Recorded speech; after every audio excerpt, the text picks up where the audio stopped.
Hello everyone, welcome back to my channel. मेरा नाम है सौम्या द्विवेदी। आज हम इस वीडियो में आरपीएफ कांस्टेबल के जीएस के मोस्ट इंपॉर्टेंट टॉपिक के बारे में बात करेंगे कि किस तरह से कौन कौन सा टॉपिक इस टाइम में पढ़ना चाहिए। अगर मान लीजिए जनवरी में हम लोगों का एग्जाम हुआ तो किस तरह हम लोग अपने सारे टॉपिक को मैनेज करें और मोस्ट इंपॉर्टेंट टॉपिक को पढ़ें।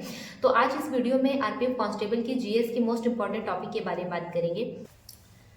वीडियो में आगे बढ़ने से पहले मैं आपको बताना चाहती हूँ कि अगर आप किसी कॉम्पिटिटिव एग्जाम की प्रिपरेशन कर रहे हैं और कोई भी टेस्ट सीरीज ज्वाइन नहीं किए तो आप कंपटीशन में बहुत पीछे रह जाएंगे, क्योंकि टेस्ट सीरीज हमको हमारी रैंक, हमारे अंदर कितनी इंप्रूवमेंट हो और आपके अंदर कहाँ कमी है वो बताता है। मैं अपना टेस्ट बुक के ईयरली पास प्रो से देती हूँ, जिसमें 80,000 प्लस मॉक टेस्ट हैं और 800 प्लस एग्जाम को टारगेट करते हुए ये 12 प्लस लैंग्वेज में अवेलेबल है। अगर आप टेक्स्ट बुक पे पास लेंगे तो आपको हर एग्जाम के टेस्ट सीरीज वहाँ पे फ्री में मिल जाएंगे, जिसमें chapter wise mock test, sectional mock test और फुल मॉक टेस्ट दिया हुआ है, जो जिससे आप मॉक टेस्ट देके अपनी स्टडी को और स्ट्रॉन्ग कर सकते हैं।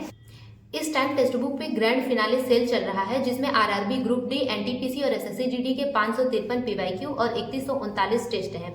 तो आप मेरा कूपन कोड SAUMYA लगाकर 12% का डिस्काउंट पा सकते हैं। तो इंतजार किस बात का, जाइए इस ग्रैंड सेल का लाभ उठाइए और टेक्स्ट बुक पास प्रो लीजिए। मैं इसका लिंक डिस्क्रिप्शन में डाल दूंगी, आप वहाँ उस लिंक से लेके 12% का डिस्काउंट पा सकते हैं। इंपॉर्टेंट टॉपिक के बारे में, जिसमें सबसे पहला टॉपिक हिस्ट्री है। तो हिस्ट्री में एंशिएंट हिस्ट्री, मेडाइवल हिस्ट्री और मॉडर्न हिस्ट्री है। तो जिसमें सबसे इंपॉर्टेंट मॉडर्न हिस्ट्री है।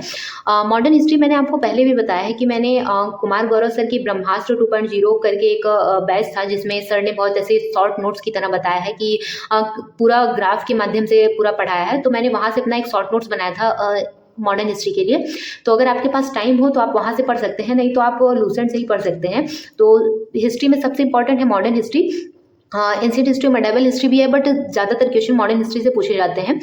उसके बाद है ज्योग्राफी में। ज्योग्राफी में रिवर्स एंड ट्रिब्यूटरी है, तो नदी और उसकी सहायक नदी। ज्योग्राफी में ये टॉपिक आपको हर मॉक टेस्ट में, हर एग्जाम में कहीं ना कहीं मिल ही जाएगा। तो रिवर और उसकी सहायक नदियाँ जितनी भी हैं, आपको उसको बहुत अच्छे से तैयार करना है। मैंने यहाँ पे बहुत मोस्ट इंपॉर्टेंट टॉपिक ही लिखा है, मीन्स कि जो सबसे ज़्यादा जरूरी है, जो बार बार एग्जाम में पूछा जाता है वो, क्योंकि आपको पता है कि अगर एग्जाम 8 जनवरी या 10 जनवरी से स्टार्ट हो गया या जनवरी में ही स्टार्ट हो गया, तो अभी हम लोग का ये काम है कि जो मोस्ट इंपॉर्टेंट टॉपिक है हम लोग को उसको कवर कर लेना है पहले। उसके बाद फिर जो भी मतलब टाइम बचेगा, अगर एग्जाम और आगे होता है, फिर डिले होता है, तो उसके हिसाब से हम लोग और अच्छे से सारे टॉपिक को पढ़ेंगे। बट अगर हम लोग लास्ट के टाइम में है तो अभी तक हम लोगों ने सारी चीज़ें पढ़ ली हैं, बट एक होता है कि मोस्ट इंपॉर्टेंट टॉपिक को बार बार रिविजन करना।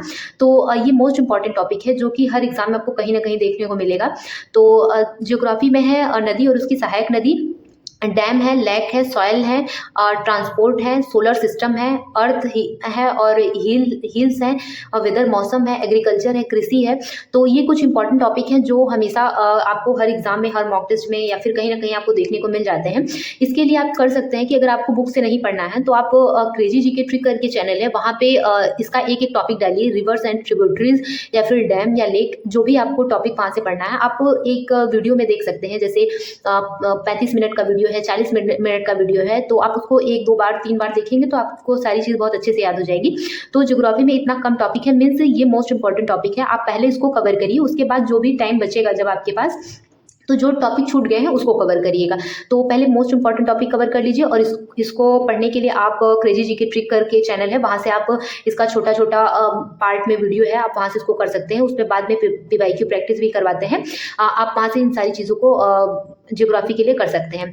उसके बाद बात करते हैं पॉलिटी की। तो पॉलिटी में सबसे इंपॉर्टेंट टॉपिक है इंपॉर्टेंट आर्टिकल, जो कि आपको कहीं ना कहीं तो मिल ही जाता होगा। मीन्स इंपॉर्टेंट, अगर हम लोग पॉलिटी की बात करें तो इंपॉर्टेंट आर्टिकल को छोड़ ही नहीं सकते हैं, ऐसा सीन है।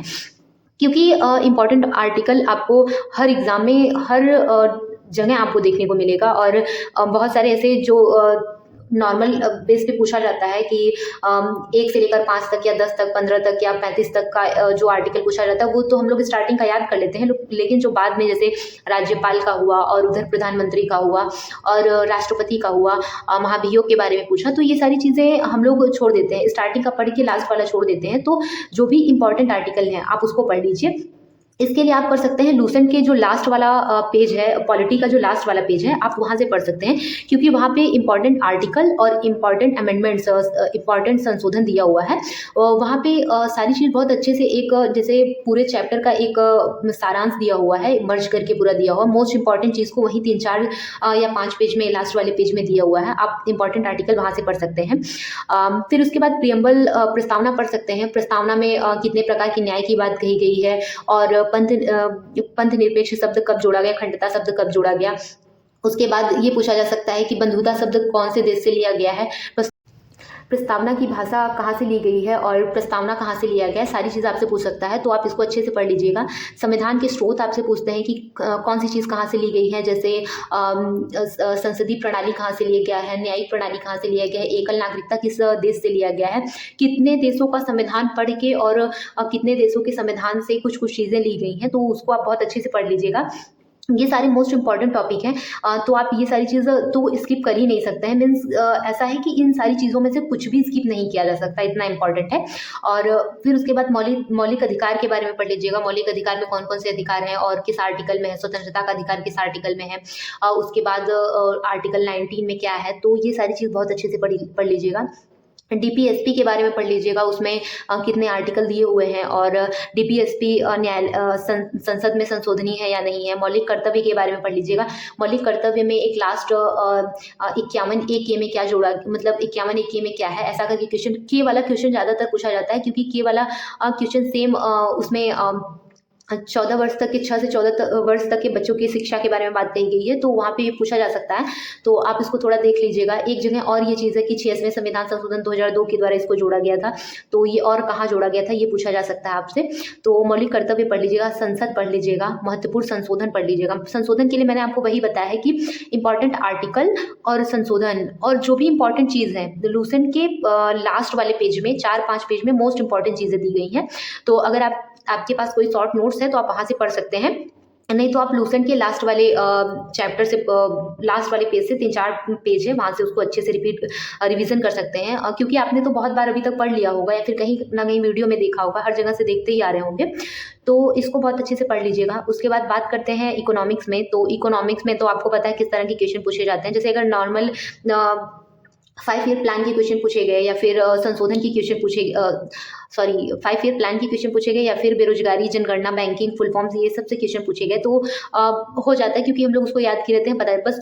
लेकिन जो इकोनॉमी में कभी कभी कंडीशनल क्वेश्चन पूछ लेता है, तो वहाँ पे क्वेश्चन को हम लोग स्किप कर देते हैं। तो वो सारी कंडीशनल क्वेश्चन की एक बार प्रैक्टिस करके जाइएगा। ये आप पिनाकल की बुक से कर सकते हैं। पिनाकल की बुक में पूरा अच्छे से एक्सप्लेन किया गया है। और इकोनॉमिक का जो उसका पोर्सन है पिनाकल का, उसमें टफ क्वेश्चन दिए हुए हैं। जैसा कि हम लोग अभी कोई प्रैक्टिस सेट लगाएं, तो वहाँ पे हम लोग के अकॉर्डिंग क्वेश्चन मिल जाते हैं, तो हम लोग बहुत खुश हो जाते हैं कि हाँ क्वेश्चन आ रहा है, हमको बहुत अच्छे से हमने रिवीजन किया है। बट अगर उसी का कोई टफ क्वेश्चन हम लोगों को मिल जाता है, तो हम लोग करने में ऐसा लगता है कि ये क्वेश्चन तो कभी देखा ही नहीं है, मीन्स इसका मतलब क्या है। तो पिनाकल में इकोनॉमिक्स से उसी तरह के क्वेश्चन दिए हुए हैं, ताकि आपकी एक समझ डेवलप हो और आप अच्छे से उस चीज़ को समझ सकें कि क्वेश्चन में पूछा क्या हुआ है। तो आप इसको पिनाकल से पढ़ सकते हैं।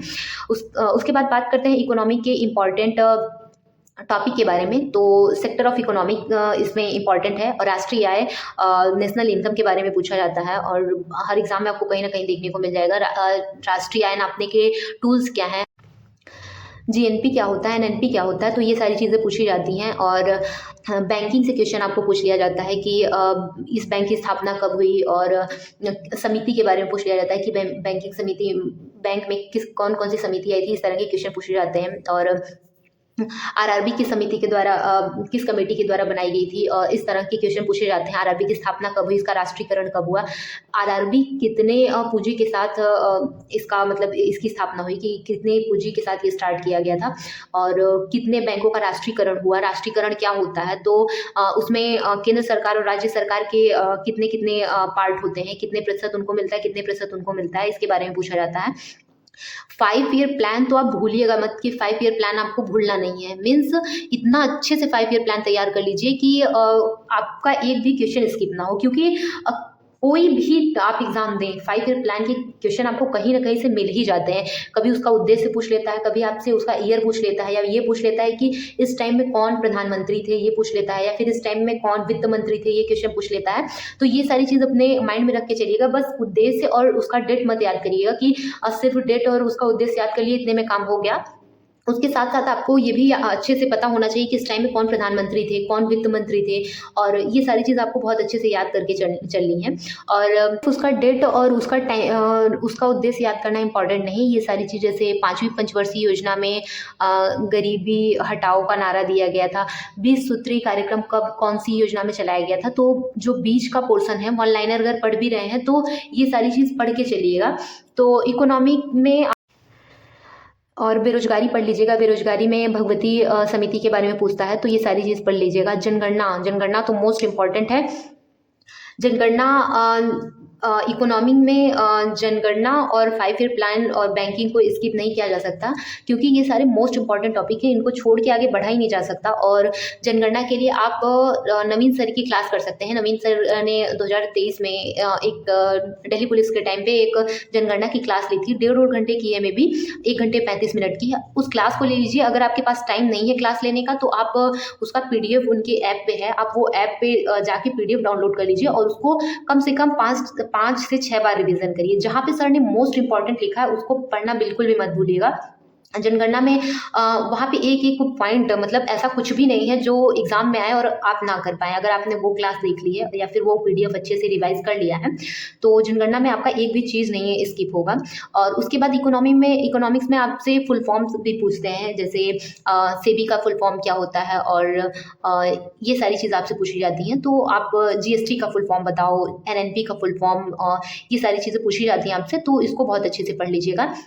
फुल फॉर्म्स भी पढ़ लीजिएगा। आप इसके लिए लूसेंट का भी यूज़ कर सकते हैं, मतलब पढ़ सकते हैं लूसेंट को। या फिर आपके पास अगर कोई नोट्स है, इकोनॉमिक की नोट्स है, क्योंकि मैंने इकोनॉमिक्स की नोट्स ही बनाई है और अभी तक जितनी भी प्रिपरेशन हो रही है मेरी, मैं इकोनॉमिक्स की नोट्स से ही पढ़ती हूँ।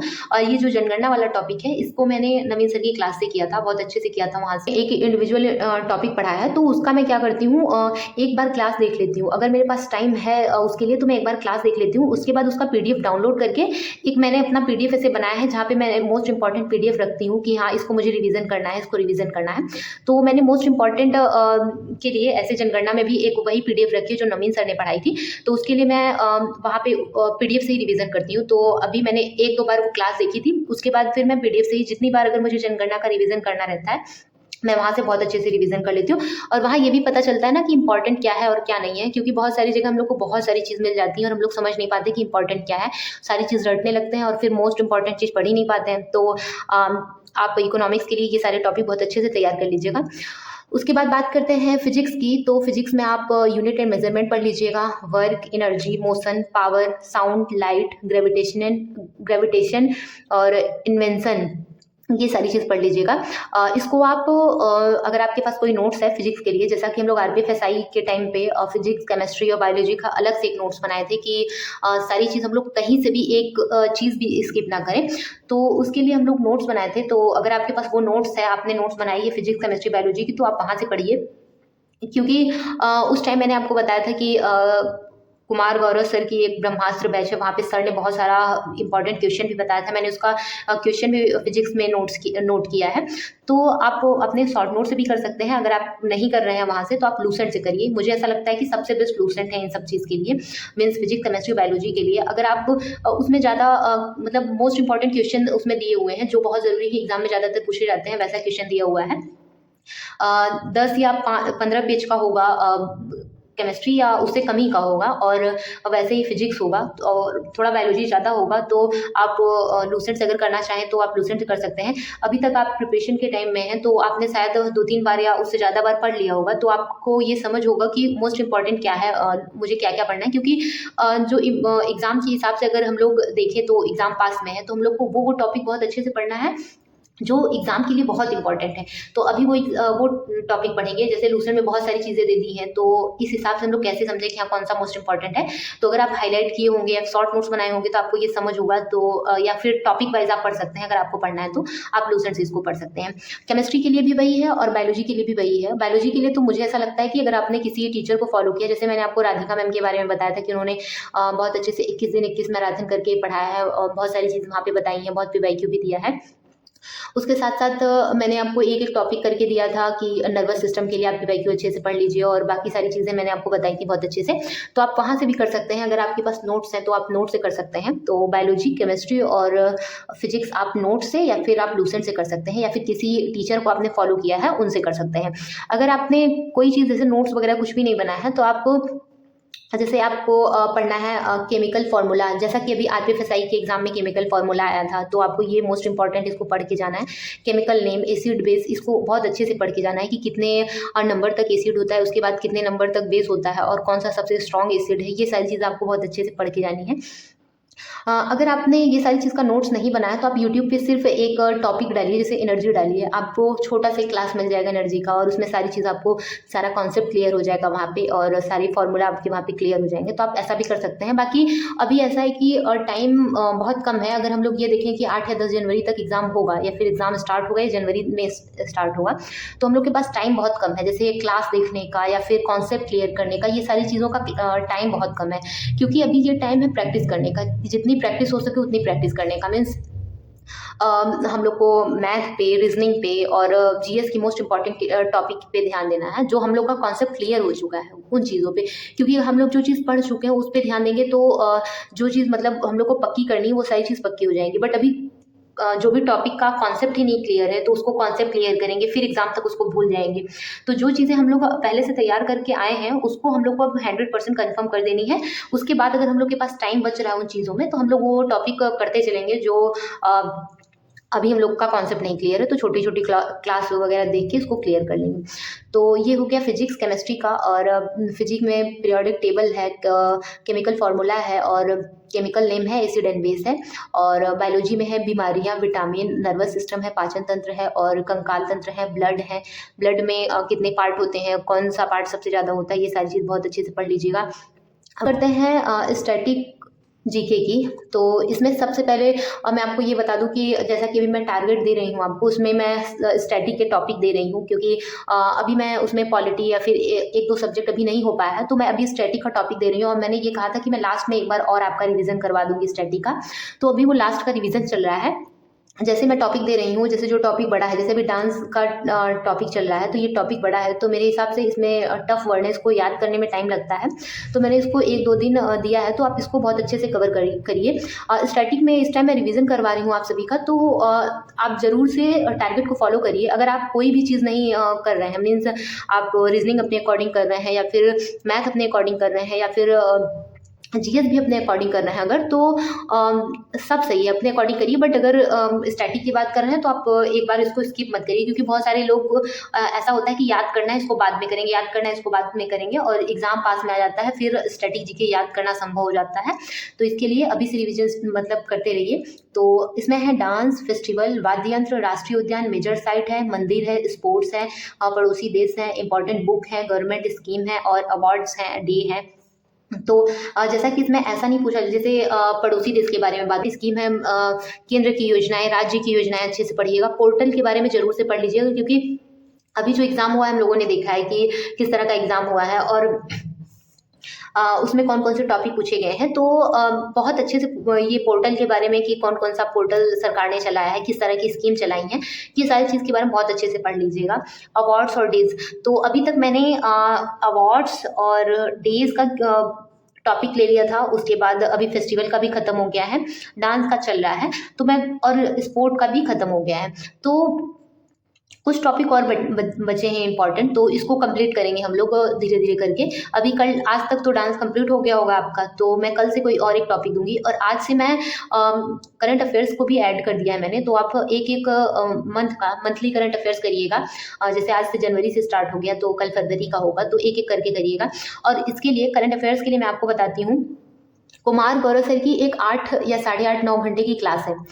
उसका पीडीएफ डाउनलोड कर लीजिए। वो पूरा जनवरी से नवंबर दिसंबर तक है, मे बी कि अक्टूबर तक है या सितंबर तक, ऐसे करके है। तो उसमें मोस्ट इंपॉर्टेंट टॉपिक सर ने 1000 या 1200 तक का टॉपिक है वहाँ पे। तो आप एक टारगेट बनाइएगा कि पर डे 100 या 150 क्वेश्चन हम उस पीडीएफ सर की पीडीएफ को ऐप से डाउनलोड कर लीजिए। उसके बाद एक टारगेट बनाइए कि पर डे 100 क्वेश्चन उसका याद करना है हमको, किसी भी तरह 100 क्वेश्चन याद करना है। उसके बाद धीरे धीरे आपका 9-10 दिन में, 12 दिन में वो चीज़ आपका कवर हो जाएगा, या उससे कम भी टाइम लगेगा। बस एक टारगेट फिक्स करिए कि हाँ, इतने टाइम में हमको कवर करना है। उसके बाद इसके साथ साथ ये टॉपिक आप कवर कर लीजिए। उसके साथ साथ आप एक चीज़ और कर सकते हैं। जैसा कि अभी आरपीएफएसआई का एग्ज़ाम हुआ है। आरपीएफएसआई के एग्ज़ाम में 15 शिफ्ट, इस बार 15 शिफ्ट था। तो 15 शिफ्ट के जीएस का जितना भी क्वेश्चन है सब रट डालिए। मतलब जितना हो सके आप पूरा क्वेश्चन रट डालिए, चाहे वो इकोनॉमिक का हो, किसी भी चीज़ का हो। केमिस्ट्री का रिएक्शन भी दिया है तो रिएक्शन भी रट डालिए। मतलब इस तरह का है। 15 आपको कितना याद करना पड़ेगा, 50-50 क्वेश्चन है, तो उस हिसाब से आप पूरा क्वेश्चन, मतलब एक टारगेट फिक्स करिए कि हाँ, मुझे 100 क्वेश्चन करंट अफेयर्स के रिवीजन करने हैं और 50 क्वेश्चन एक दिन में आरपीएफएसआई वाले रिवीजन करने हैं। तो आप इस तरह करेंगे, क्योंकि होता है ना कि सिमिलर क्वेश्चन कभी कभी मिल जाते हैं, फिर ये क्वेश्चन कई बार पूछ लिया जाता है, तो इस तरह कहीं ना कहीं आपको क्वेश्चन मिल भी जाएगा। तो आप ऐसा भी कर सकते हैं। और करंट अफेयर्स के लिए भी मैंने बता दिया कुमार गौरव सर को, या फिर क्रेजी जीके ट्रिक करके। मैंने जब टारगेट देना स्टार्ट किया था, मैं तो 2 टीचर को लेके चलती थी। एक कुमार गौरव सर थे और एक क्रेजी जीके ट्रिक करके चैनल था, तो मैं वहाँ से उसको फॉलो करती थी।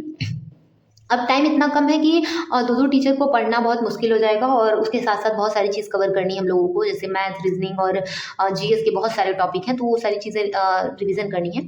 तो इससे अच्छा है कि अभी आप वो पीडीएफ को रिवीजन करिए, 100-100 150 क्वेश्चन लगाइए, या फिर आप कुमार गौरव सर की क्लास या क्रेजी जीके ट्रिक करके दोनों में से एक कोई क्लास कर लीजिए। एक घंटे की या 1.5 घंटे की होती है, तो आप उसको कर सकते हैं। तो ये था मोस्ट इम्पॉर्टेंट टॉपिक। मैं अभी इसी हिसाब से पढ़ रही हूँ कि पहले अपना इम्पॉर्टेंट टॉपिक कवर कर ले रही हूँ, उसके बाद फिर जो भी मेरे पास टाइम बचेगा। अभी जैसे अचानक से अगर एडमिट कार्ड आ गया और मतलब अचानक से एग्जाम का डेट पता चल गया, तो फिर वो होगा ना कि अभी तो हम लोग बहुत चीज़ रिवीजन किए ही नहीं, अब क्या करें। मतलब वो होता है कि टाइमिंग कम रहता है, तो बहुत हड़बड़ी हो जाती है। तो इसके लिए पहले मोस्ट इम्पॉर्टेंट टॉपिक को कवर करेंगे, फिर उसके बाद जैसे एग्ज़ाम होगा उस हिसाब से हम लोग अपना और भी टॉपिक कवर करेंगे जो हम लोग इसमें स्किप कर गए हैं। तो आप ये सारे टॉपिक अपना एक नोट बना लीजिए कि हाँ, मुझे इतने टॉपिक कवर करने हैं। ज़रूरी नहीं कि आप मेरा टारगेट ही फॉलो करिए, आप अपने अकॉर्डिंग, अपने टाइमिंग के अकॉर्डिंग इसको फॉलो कर सकते हैं। इसको अपना एक नोट करिए, उसके बाद नोट करने के बाद एक-एक टॉपिक, 2-2 टॉपिक, जितना आपसे बन सके उतना टॉपिक अच्छे से कवर करिए। बाकी ज्योग्राफी में वर्ल्ड ज्योग्राफी से क्वेश्चन आते हैं, लेकिन अभी उसके लिए क्या करेंगे कि पहले अपना यहाँ का पूरा कवर कर लेंगे, उसके बाद फिर वर्ल्ड ज्योग्राफी के बारे में पढ़ेंगे अच्छे से। क्योंकि अभी हाल ही में मैंने वर्ल्ड ज्योग्राफी को कवर करवाया है टारगेट में, कि world geography, Indian geography cover करवाया है। तो उसके लिए सिर्फ आप प्रैक्टिस कर सकते हैं बुक से। बाकी आपके जो भी डाउट हैं आप मुझसे कमेंट बॉक्स में पूछ सकते हैं कि ये सारी चीज़ें कहाँ से पढ़ें। और मैंने टेलीग्राम ग्रुप भी बनाया है जहाँ पे आप बहुत सारी चीज़ें डिस्कस कर सकते हैं, तो मैं उसका लिंक भी डाल दूँगी, आप वहाँ से उसको ज्वाइन कर सकते हैं और जो भी चीज़ें आप मुझसे पूछ सकते हैं। बाकी बहुत अच्छे से पढ़ाई करिए, एग्ज़ाम पास में है, जितना हो सके उतना टाइम दीजिए अपना। रात में, दिन में, जितना हो सके, जहाँ से भी टाइम निकले आप उतना टाइम निकाल के अपने स्टडी पे बहुत अच्छे से लगाइए। तो बेस्ट ऑफ लक आप सभी को। अपना एग्ज़ाम बहुत अच्छे से दीजिएगा और अपनी स्टडी बहुत अच्छे से करिएगा। थैंक यू सो मच मेरी वीडियो को देखने के लिए।